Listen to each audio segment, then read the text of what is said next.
Hello everyone, this is Christina here again. Welcome to part 2 of my testimony that I recently uploaded called Fires in California and my own flame shock wake-up call. If you haven't seen part 1, I will put a link to that video in the description box below. Maybe it will make more sense if you see that video first before watching part 2. I explained in part 1 that what I believe happened in 2014 is that God, he started to seriously shake me and let me go through one traumatic event after the other in order to wake me up from the New Age movement and come to a saving knowledge about Jesus Christ. Okay, I said in part 1 that the night of horror wasn't over yet. And I will now show you, I will begin by showing you a video that from 2014 where the firefighters are, at work in action, and the fire has now been extinguished, but you can still see that they make sure that it doesn't flare up again. So I will move my camera here, and I found this video from 2014. You can see here 2-3 cars outside and also one car parked inside the garage, all burnt, destroyed in this fire. And of course, it was a very shocking experience, as you might imagine.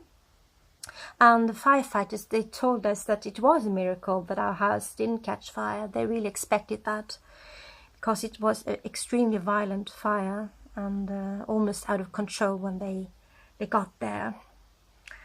Okay, so it took hours for them to put out the fire. And but after a while we witnessed the event, and finally we realized that our house is not going to burn. We are safe and we can probably go to bed, even though it smelled like burned plastic everywhere in the house. It was very awful smell. But we were very tired, we had been up all night, so we decided to go to sleep somehow. And I remember I was downstairs, I was in front of my laptop computer, and I just wanted to look for a minute. I was searching the internet and trying to find out information about the fire. If there were any news about the fire, who did that, if the police had caught someone responsible, things of that nature.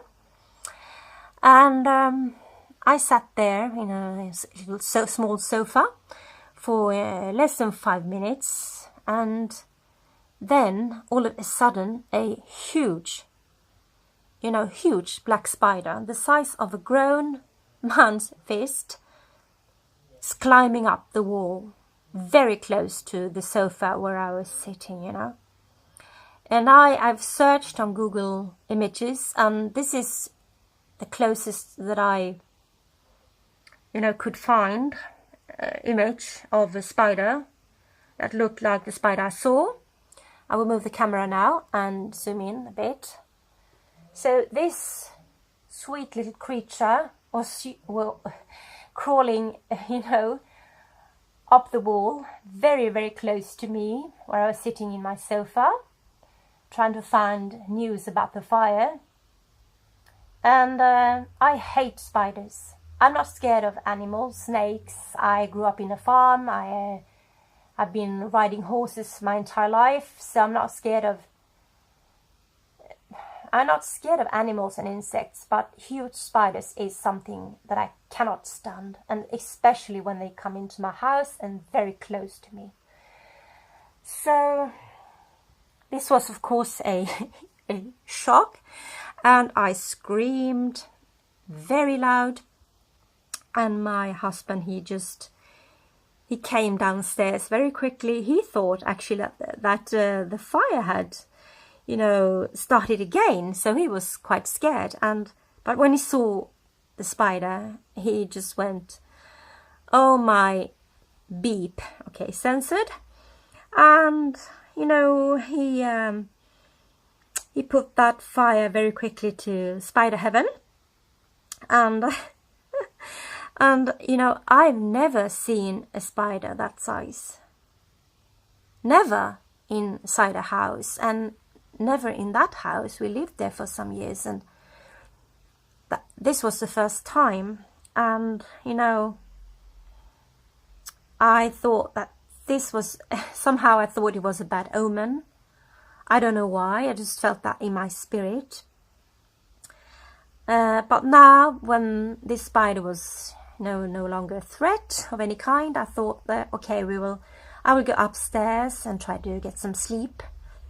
And so I decided to go upstairs, and my husband, he was already upstairs in bed, almost asleep.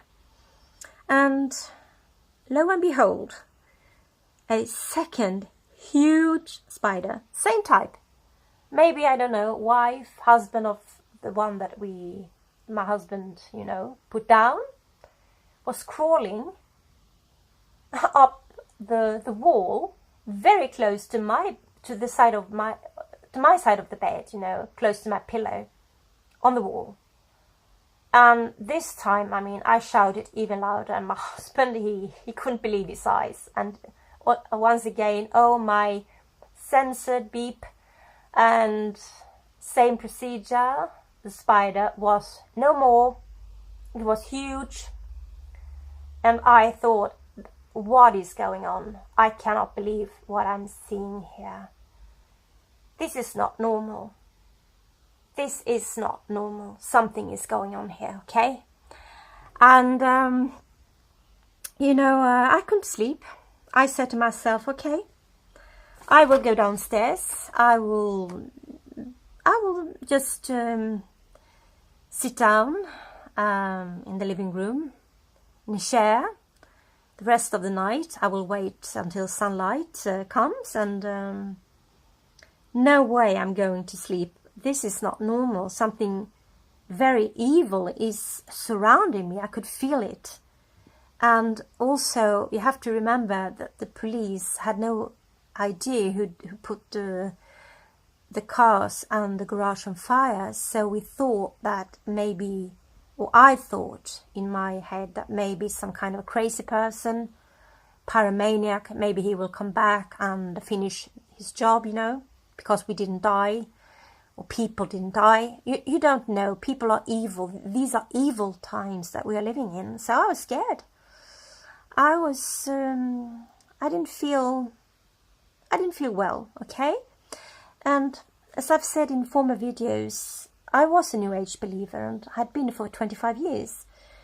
But, in 2014 in particular, I was truly starting to be shaken, because all of the evil things that were happening and kept happening around me continually. And this fire and the spiders, many, many more things before and after, So my sense of peace and security started to vanish, and I became fearful. And that's opposite to New Age teachings, because we were always taught that fear was the biggest enemy, and we had to be positive no matter what. And if bad things happened, we had somehow attracted them through negative thinking, not being enough positive, not sending out enough positive affirmations, things of that nature. So I started to question first myself, and then maybe it's not me, maybe it's the New Age belief system that is flawed somehow. Because I really felt that I can't believe that I attracted all those things. Maybe it's God, maybe it's something higher than myself that is trying to explain that you are on the wrong path, Christina. This is not right. You have to change. You have to do something else. And I continued to to question. And well, you know, I felt very, very scared. I can't describe in words how I felt, so I found an image on the internet that I think will explain better how I felt. And you know, this is a well-known painting. This is, you know, this is how I felt after these traumatic events. I was in a state of shock and I didn't know what to do. I was at the end of my rope and I knew I had to do something. Something had to change because I knew that this was not normal, okay? Yeah, my story will continue. I have so much more to say about the New Age movement. But for now I will stop and I will focus on my Lord and Savior, Jesus Christ. And I will continue to explain what he has done for me and what he can do for you, everyone who's watching this video. So God bless you all and talk to you soon. Bye bye.